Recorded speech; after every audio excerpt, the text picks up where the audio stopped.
நன்றி. என் பெயர் பேச்சிமுத்து. நான் மலேசியா நாட்டிலிருந்து வந்து இந்த மாருதி சிகிச்சை மையத்தில் இந்த பயிற்சி முகாமில் கலந்து கொண்டேன்.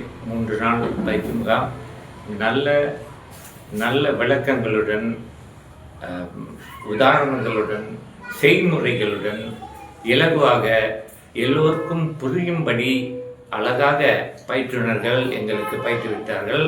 அவர்களுக்கு இந்த வேளையில் நாங்களும் மிக நன்றி கடன்பட்டிருக்கிறோம்.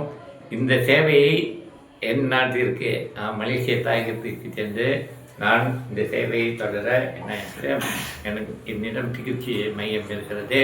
இதை மேலும் மேலும் அழகாக, அதாவது முறையாக நான் செய்வதற்கு இந்த பயிற்சி எனக்கு மிகவும் உறுதுணையாக இருந்தது. ஆக இங்கு பயிற்றுவித்தவர்கள், இங்கே சக நண்பர்கள் எல்லோருக்கும் நன்றி கூறி விடைபெறுகிறேன். நன்றி, வணக்கம்.